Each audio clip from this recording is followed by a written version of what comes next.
Olá todo mundo, espero que todos estejam bem e hoje a gente começa o nosso quinto vídeo sobre o nosso quinto encontro, que tratou do processo triplo de ajuste, como a gente vem tentando entender a relação entre ética e economia, né? A gente vem tentando entender essa relação como um processo de ajuste ou de justiça, como a gente fala, né? Ou seja, a relação ética é uma relação de justiça, de justiçamento, onde a gente ajusta tanto o indivíduo em sua razão, em suas paixões, quanto as relações desses indivíduos, mas não relações esporádicas, né? Essas relações que podem ser entendidas como relações habituais, formas de costumes e tradições, né? São relações, portanto, que funcionam como padrões. E, por fim, analisar o conjunto dessas relações como um todo, que é o que a gente chama, o que se chamou na tradição ocidental, primeiro de polis, depois a eclésia cristã, e a gente viu também na modernidade o Estado, que surge aí no século XVI, as discussões que surgem no século XVI e XVII. Né? E para nós aqui, o Hobbes foi de grande importância. Então, para nós, como a gente está analisando dentro dessa perspectiva, o debate Smith-Rousseau foi um debate sobre as dificuldades, ou como a gente colocou no nosso vídeo anterior, os ajustes e desajustes possíveis dentro de uma sociedade que cada vez mais valoriza as relações de troca comerciais, as relações pessoais, econômicas, comerciais, de alto interesse, a propriedade privada e protege essas relações, esses indivíduos e a propriedade. E a partir disso nós vimos que um debate que em grande medida está com a gente até hoje pôde ser configurado entre esses dois grandes pensadores de fins do século XVIII, o Adam Smith e o Jean-Jacques Rousseau, um moderadamente otimista, que é o Smith, e outro mais pessimista, que é o Rousseau. Quer dizer, Rousseau não via um bom futuro para essas sociedades comerciais, ela daria um desajuste no nível do indivíduo, no nível das suas relações, corromperia os sentimentos morais, como a gente diz, e no nível global ela também sofreria no longo prazo uma decadência pela falta de virtudes marciais e virtudes morais, éticas dos próprios cidadãos. Né? Então, as repúblicas ou as cidades tenderiam a se decompor, né, no futuro, segundo Rousseau, se por acaso elas continuassem a valorizar as relações comerciais como o faziam. Para Smith, não. Para Smith, isso não necessariamente aconteceria. Teria que se dar educação, e a partir dessa educação, que se contraporia aos efeitos negativos da divisão do trabalho, seria possível fazer com que os efeitos positivos da opulência, como o Smith falava, né, do aumento da riqueza, se sobrepusessem aos efeitos negativos de alienação e de degradação de sentimentos morais que as trocas comerciais muitas vezes ensejam. Né? Então, esse é o pano de fundo que nos dá a discussão para o triplo ajuste que vai ser proposto aí pelo dois grandes utilitaristas do século XIX, ingleses, Jeremy Bentham, o primeiro que a gente vai falar rapidamente, e o segundo, John Stuart Mill. Então, para nós aqui, dentro do nosso ponto de vista, é importante entender que no debate Smith-Rousseau sobre a corrupção dos sentimentos morais, o que estava sendo colocado em pauta era justamente a necessidade de educação para que você formasse uma cola social. E nós comentamos aí, talvez um pouco longamente, no nosso último encontro, como o título do livro do Smith é A Riqueza das Nações, não é a riqueza dos indivíduos isolados, nem a riqueza do Estado, como era para Hobbes. Né? Lembrando sempre que a gente herda essa separação entre indivíduo e universalidade, aí desde os gregos, evidentemente isso já está presente, embora os gregos, quando pensassem politicamente, pensavam no nível de polis, mas a eclésia cristã já pensava numa humanidade cristianizada. Né? Você podia pensar nesses níveis. E que, portanto, você tem que relacionar o indivíduo dentro como um sujeito reflexivo, a uma totalidade, que em princípio poderia até englobar a humanidade toda, né, como nós vimos aqui no nosso encontro em que falamos dos cristãos. E para nós o que complica nessa situação toda é que tanto Smith quanto Rousseau estavam pensando em nível de nações, ou seja, dentro do que a gente comentou de Gross e Pufendorf, com relação ao apetite social e com relação ao Estado como pessoa moral e não apenas uma pessoa fictícia, né, como tinha colocado Thomas Hobbes, né, isso são as palavras do Samuel von Pufendorf, como a gente também já comentou, a gente, portanto, pensa num nível que não é nem do indivíduo nem da humanidade, mas no nível da nação, dessa cola social, desse conjunto humano que era muito parecido com o que os gregos pensavam a polis, né, a ideia de que você tem uma cola, uma coesão gerada pelo fato de você pertencer a uma localidade, seja Atenas, seja Esparta, seja Mileto, ou qualquer outra das cidades, das polis gregas, né?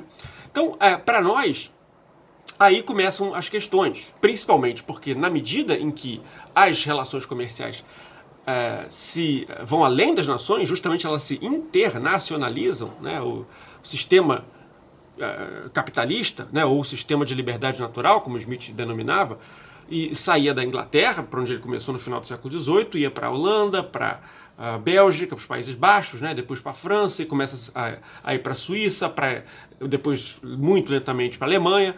Então você tem um sistema que se espalha pelo planeta todo. E se espalha pelo planeta todo, a gente tem problemas, porque uma vez que se ultrapassa as fronteiras europeias, esse sistema não é mais, não pode ser visto com as identidades nacionais europeias, né? Além do mais, como a gente já viu, esse é um sistema cujos problemas, e Rousseau apontava para isso, e Smith também apontava para isso, é um sistema que funciona na base de colocar os indivíduos em competição uns com os outros. E essa competição, se ficar fora digamos, de uma equalização compatível com a natureza humana composta de razão e de emoções, pode gerar justamente a corrosão de sentimentos morais que tanto assustava Smith quanto assustava também o próprio Rousseau. E por fim, as desigualdades de riqueza aumentavam durante o começo do século XIX, né, entre os próprios países, né, dentro dos países e também internacionalmente. Então esse fosso de riqueza, de desigualdade que se abria, também era outro fator que nos deixava em dúvida com relação à própria viabilidade de longo prazo desse sistema, como colocava aí Rousseau, e ao próprio fato da gente poder usar a ideia de nação, já que o sistema se internacionaliza, as relações comerciais de ganho, etc., vão além das nações individuais, né? Então, como resolver esse problema, né? Então, a ideia da gente interpretar as contribuições de Bentham e de John Stuart Mill um pouco nessa linha, né? Então, primeiramente Bentham, a gente vai falar rapidamente dele, tem um texto dele publicado no ano em que Adam Smith publica A Riqueza das Nações.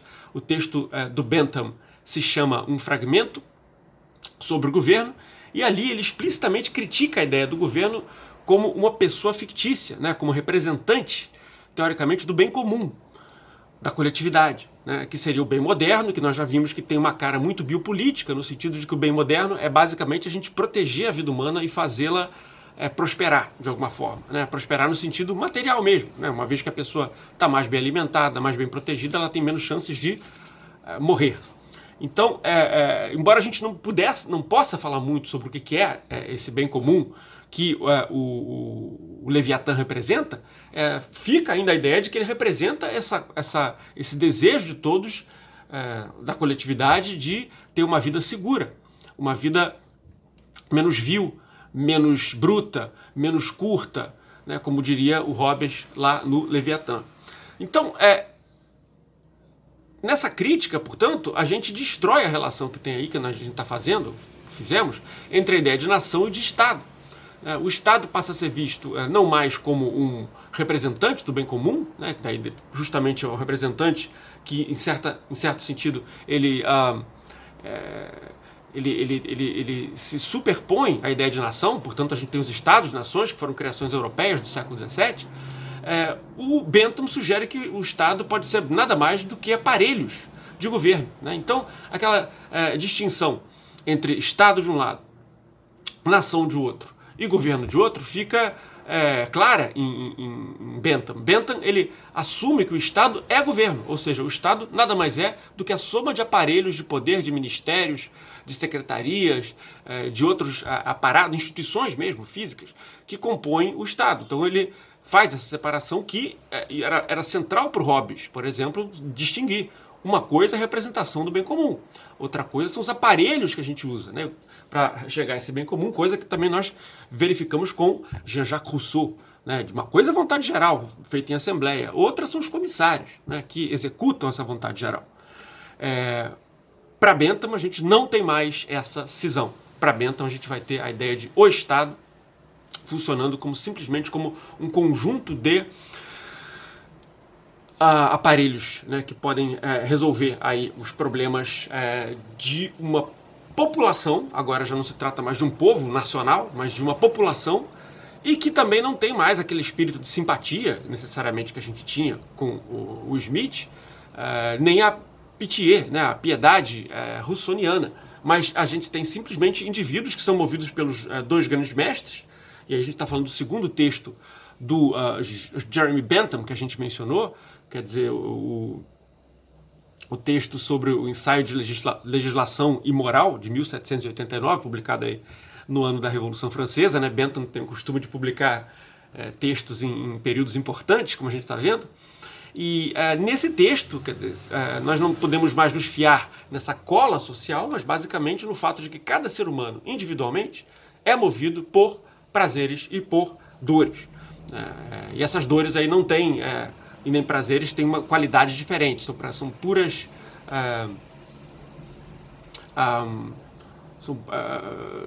elas não têm, digamos, qualificações diferentes umas das outras. Né? O prazer de comer é tão bom quanto o prazer de ler um livro, quanto o prazer de tomar um sol na praia, quanto o prazer de estudar poesia, por exemplo. Né? E a dor, idem. Né? Os pressupostos do Bentham com relação a isso é que nós conseguiríamos não apenas, de alguma maneira, somar os prazeres das pessoas, como também comparar os prazeres uns com os outros. Né? Isso é uma coisa importante de se perceber. Então, muito embora a gente coloque assim de uma maneira muito crua o que o Bentham está falando, na verdade a teoria dele é bastante mais refinada, uma vez que o prazer e dor depende internamente do indivíduo, né, da duração, quanto ele dura e da intensidade dele, mas não só, depende também do ambiente. E aí a gente tem a ver com a certeza, ou seja, se o ambiente é mais incerto, o prazer também, ou a dor também é mais incerta, e do que ele chamava de propinquidade, né, o quão distante no tempo o prazer ou a dor está. Né, quer dizer, eu posso... E aí tem toda a ideia que a gente comentou também no nosso encontro, sobre a ideia de descontos intertemporais que vocês veem em microeconomia. Né? Então a ideia de propinquidade é que um prazer pode se dar apenas no longo prazo, não no curto prazo. Né? Nós também falamos aqui do efeito no tempo, especificamente, a ideia de fecundidade e pureza, quer dizer, a ideia de que um prazer hoje pode se desdobrar durante muito tempo no futuro. Por exemplo, quando você aprende a ler e aprecia obras, o prazer de ler ele pode durar o tempo todo. E tem outros prazeres que não, que são chamados prazeres impuros, que no momento dão prazer, mas no longo prazo podem dar dor, que é quando o caso, por exemplo, quando nós nos alimentamos muito de uma comida pesada, né? Pizza, feijoada, etc. Né? Na hora é bom, mas depois pode dar efeitos deletérios. Né? E por fim, Bentham não desconsidera que prazeres podem se espalhar pela sociedade. Né? Quer dizer, as pessoas podem... você pode fazer com que uma ação sua deixe os outros felizes. Quando você, por exemplo, ensina alguém a ler, você deixa uma criança que aprende a ler, ou aprende a andar de bicicleta, ou aprende a jogar bola, ou qualquer outra coisa, feliz. Né? Então o prazer e a dor também é espalhável, né? Embora de uma maneira distinta daquela que os escoceses estavam imaginando, né? No século anterior, como a gente viu. Né? É interessante também notar que, para o Bentham, os indivíduos podem ter os interesses. Quer dizer, a gente vê que a teoria dele é muito baseada em interesses, como era, e isso ele pega do Smith, mas admite, né, assim como o Smith também de alguma forma admite, que os interesses reais das pessoas podem ser diferentes dos interesses efetivos dela em determinado ponto no tempo. Como, por exemplo, a gente imagina um sujeito que sabe que precisa fazer exercícios durante a pandemia, mas acorda tarde, está com preguiça, etc., acaba não fazendo, isso acaba virando algo cumulativo que acaba levando, no longo prazo, a uma perda de prazer pelo fato da pessoa não ter mais saúde. Então, quer dizer, há um descompasso que nós vamos comentar aí também no próximo encontro entre o que são os interesses reais e o que são os interesses efetivos da pessoa. Né? Esse descompasso aparece de diversas formas no século XIX, e uma das formas que a gente vai ver, como eu falei aqui, é com relação a Marx, que é bem diferente disso aqui, mas é um descompasso que está lá, da mesma forma, entre os interesses reais das pessoas e os interesses que elas, digamos, exibem superficialmente, né? Como nesse caso que eu acabei de exemplificar. Então, para o Bentham, o Estado vai ter várias funções que devem se adequar segundo certos princípios. Né? Os princípios que ele propõe são 3. Né? Primeiro, e já é interessante a gente comparar com a economia comportamental também, o princípio da prevenção dos desapontamentos. Né? A ideia de que a gente tende a sofrer mais com ser decepcionado do que com ter um prazer por alguma coisa que era esperada. Né? Então, como o desapontamento faz com que nós soframos mais, o Estado deve pressupor não só a existência de indivíduos autointeressados, mas indivíduos que se movem por regras. E essas regras não devem ser quebradas. Né? Então, isso é parecido com o que a gente vê na teoria da perspectiva, ou teoria dos prospectos, dependendo da tradução, do Kahneman e Tversky, né? Os ganhadores aí do prêmio chamado Prêmio Nobel de Economia, né? No começo do século XXI. O segundo princípio, quer dizer, é o princípio da maior felicidade possível. É um princípio que é dúbio, porque ele não deixa claro se é o princípio do maior número de pessoas possível ou a maior felicidade que atinge as pessoas. Né?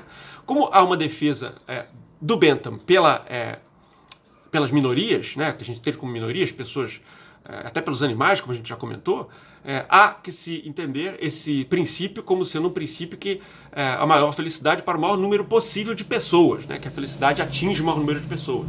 E não simplesmente a ideia de que nós temos um indivíduo que sinta tanto prazer que me permita compensar uma perda de prazer do resto da humanidade. Né? Não é o caso do Bentham. Né? Então, esse é o segundo princípio, princípio da maior felicidade, né? Chamado velho princípio utilitarista, moderno, né? The greatest happiness of the greatest number. Então, esse segundo princípio o governo deve ter por base ao atuar. E, por fim, a ideia do princípio do interesse universal, a ideia de que todo mundo conta como uma pessoa. Né? Não interessa se é rico, pobre, homoafetivo, heterossexual, criança, branco, preto, não interessa. A pessoa, qualquer que seja, tem que ser contada como uma. Né? Então, em princípio, há uma igualdade de princípio entre todas as pessoas. Né? Então, a partir disso, o governo deve ter 4, digamos, metas em mente, e a primeira é justamente a segurança da população, né? Desse conjunto de indivíduos maximizadores de prazer e minimizadores de dor. Uma vez que a população está protegida, né, tanto de ataques externos, outros países que atacam, quanto ataques internos, talvez por pessoas que assassinos, etc., ou pessoas que fazem mal e outros tipos de criminosos, o Estado, entendido aí, como a gente está falando, como conjunto de órgãos do governo, deve promover a subsistência das pessoas. Né? Então, uma vez que elas estejam protegidas na sua vida, a subsistência delas deve ser, tanto quanto possível, garantida. Né? Em terceiro lugar, não só a subsistência, mas, se possível, a abundância, ou seja, a melhora material da vida das pessoas. E, em último caso, se for possível, não só a abundância, mas a igualdade. Ou seja, é preciso redistribuir, uma vez que a sociedade se torna muito rica, né? E pela divisão do trabalho, como o Smith já tinha nos mostrado. Então, para atingir esses fins, o Bentham, na verdade, propõe a criação de mais aparelhos de governo, né? Um total de 13 ministérios, como ele colocou. E, a partir daí, dá conta de problemas que a gente conhece hoje, como problemas de saúde pública, problemas de educação e problemas de redistribuição. Né? Todos problemas que aí são importantes para grandes populações diversas, onde a gente não tem mais essa cola coletiva que tinha numa nação, mas uma população onde você tem diversos indivíduos, precisa de alguma maneira dar conta de casos como pandemias, etc., como a gente vive hoje, educação, porque isso permite que as pessoas atinjam melhor os seus interesses reais e não apenas os seus interesses superficiais, né, mais imediatos. por fim, redistribuir, né, com base no princípio da utilidade marginal decrescente, que a gente já conhece de micro.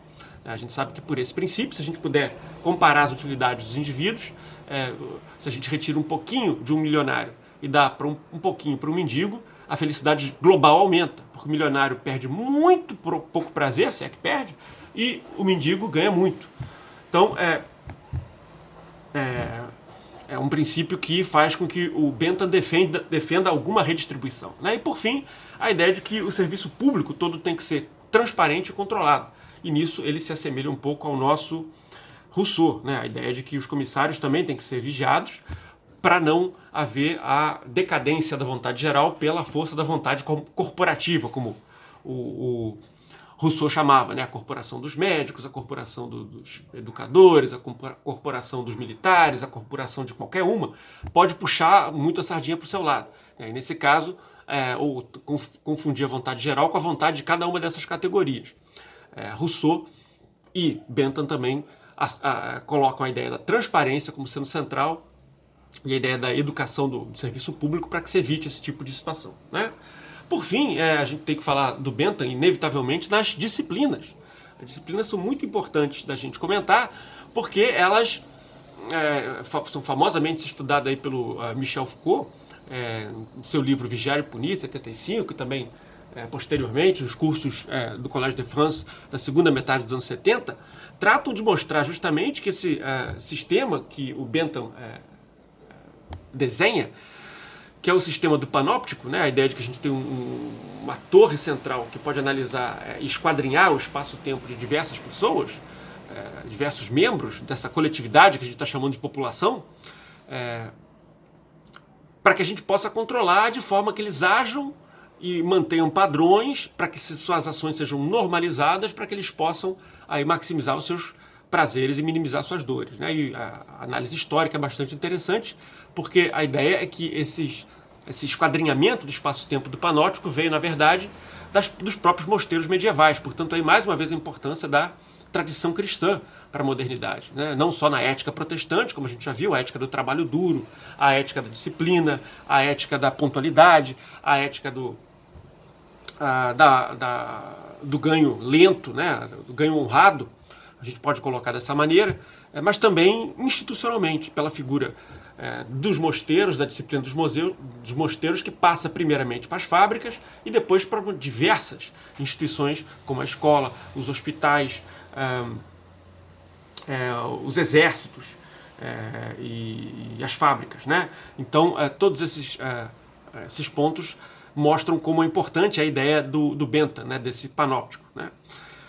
Então, o Bentham, na verdade, ele é um sujeito, né, embora tenha sido muito criticado por marxistas, etc., né, ele também foi pioneiro nesse momento, não só em defender minorias, né, assim, como mulheres, negros e relações homoafetivas, também os animais, mas defendia também a democracia e a redistribuição, né, muito embora não defendesse nem de longe uma revolução.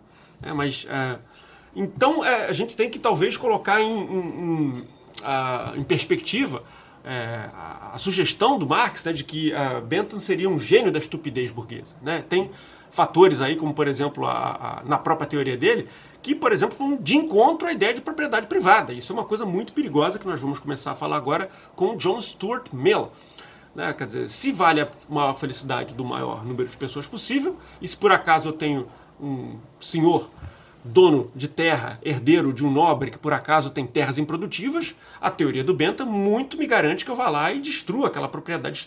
Mas que eu desaproprie aquela propriedade para que eu possa fazer uma reforma que garanta que aquela terra seja produtiva e, portanto, aumente a felicidade geral das pessoas, né? Então você não tem, por exemplo, nenhum endeusamento da propriedade, nem no Bentham, e também não vai ter no John Stuart Mill, nesse sentido. Então a gente vai ter a possibilidade aí de gerar esse atrito que tem com a tradição do Locke, né, que justamente defendeu a ideia de propriedade com base no trabalho do indivíduo, né, e do mérito do indivíduo. E começou a se problematizar a partir do momento da invenção do dinheiro, como a gente já falou, né? Então, quer dizer, um conjunto de críticas a Bentham, né, a de que se o que conta são prazeres e dores, a gente não tem uma relação mais entre a vida real e a vida simplesmente de prazeres e dores do cérebro, né, a questão do cérebro numa cuba, onde eu posso, como no filme Matrix, estar plugado em diversos eletrodos que me dão prazer e dor. Isso não é diferente na minha vida, por exemplo. Outra questão é que a administração dessa sociedade de indivíduos que têm prazeres e dores não seria muito diferente de uma sociedade de animais. Seriam as características humanas, etc. Os seres humanos falam, etc. Mas para o Bentham isso não é importante. O que é importante é sentir dor e prazer. Ele diz isso para defender os animais, né? Quer dizer, não é importante, não é questão que eles falam ou deixam de falar. A questão é que os animais sofrem, por isso devem ser defendidos, né? Então, mas qual seria a diferença, né, dessa administração? E também a teoria dele impediria que a gente, por exemplo, tivesse um ditador benevolente que desse para as pessoas mais ou menos o que elas querem em termos de prazeres, né? Então são todas questões complicadas que o John Stuart Mill, de alguma forma, em 2 de seus livros, que a gente viu, né, a gente falou um pouquinho do utilitarismo, principalmente no capítulo 2, onde ele tenta se contrapor essa visão do Jeremy Bentham, dividindo os prazeres, não apenas em prazeres como se todos os prazeres fossem iguais, mas em prazeres superiores e prazeres inferiores. Os prazeres superiores, aí sim, são prazeres como ler filosofia, ouvir uma boa música, né, que para ele seria música, provavelmente música clássica, ler um bom livro de poesia, etc. E separar esses prazeres dos prazeres que a gente pode chamar assim de mais carnais, né, os prazeres do corpo, comida, bebida, sexo, etc. Então, nessa divisão, o John Stuart Mill, no capítulo 2 do seu livro, O Utilitarismo, ele tenta fazer a ideia de que esses 2 tipos de prazer não são intercambiáveis. Ou seja, não existe uma possibilidade de trocar o prazer de uma boa leitura de filosofia por uma cerveja na praia, por exemplo, né? E aí, o John Stuart Mill sugere que haveria, né, digamos, juízes imparciais que sabem decidir quais prazeres são superiores e quais prazeres são inferiores. Enquanto a gente estava discutindo em nosso encontro, nós mencionamos muitas questões sobre paternalismo que esse tipo de divisão entre prazeres superiores e prazeres inferiores gera, né? Mas para a gente aqui basta a gente mencionar que é uma problemática importante a gente discutir hoje, principalmente para nós brasileiros, né, que temos aí uma grande herança de povos que vieram da África e povos nativos aqui e que valorizam muito o corpo, né? Como é que a gente valorizaria isso, né? Então são questões que valem a pena a gente ter em mente com relação a essa questão. Agora, se é verdade que o Jeremy Bentham não necessariamente valorizava a propriedade privada, né, e que a propriedade privada, na verdade, era um apêndice da necessidade de organizar as pessoas para que elas maximizassem seu prazer e minimizassem a dor, né, de acordo com as instituições panópticas, como o Bentham sugere, como é que a gente faz, né? Então, o John Stuart Mill ele sugere que é uma ponte forte entre liberdades individuais e a possibilidade de você desenvolver esses prazeres superiores, né? Então são 3 liberdades que ele coloca logo no início do On Liberty. Primeiro, a liberdade de pensamento, emoção e expressão. Segundo, liberdade de perseguir os próprios gostos, independente se esses gostos são ou não são sociáveis, se a sociedade aprova ou não, né? O indivíduo, nesse ponto, ele está totalmente protegido da sociedade. E 3, liberdade de se relacionar com os outros, fazer uniões, mesmo que a sociedade, em princípio, não aprove, né? Desde, digamos, podemos pensar na época em mulheres desquitadas, né? Ou relações homoafetivas, né? Embora o Bentham já fosse mais simpático, eu não conheço qual é a posição do John Stuart Mill com relação a esse tipo de união. Mas, de qualquer maneira, se o indivíduo é adulto e ciente do que está fazendo, por que não, né? Então, esses 3 princípios, segundo o John Stuart Mill, que fariam a possibilidade da gente atingir os prazeres superiores, principalmente através do debate, o debate público, onde cada um traz para a arena pública e bate nas ideias dos outros o mais duramente possível, para que a partir daí a gente surja um consenso para que a sociedade possa rumar para os prazeres superiores. Então o John Stuart Mill, e esse é o ponto central, tem uma relação fortíssima entre as liberdades do indivíduo e os prazeres superiores. Né? Os prazeres superiores são desenvolvidos através do exercício da liberdade individual. Então, essa é uma ligação importante que não havia em Bentham. Né? Em Bentham, a gente poderia ter o fato de você ter a sua liberdade, tanto individual quanto de propriedade, ser invadida pelo fato de você não estar maximizando aquela utilidade média, né, que o Bentham imaginava. Aqui não, aqui nós temos utilidades de níveis diferentes, superiores e inferiores. E, portanto, justifica aí uma relação entre a liberdade individual e a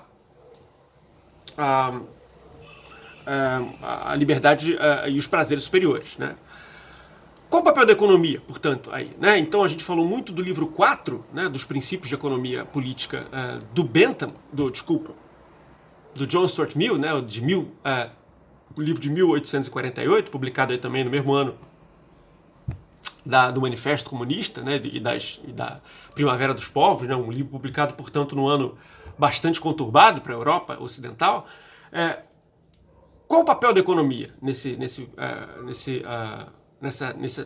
aumento todo, né? Nesse movimento todo?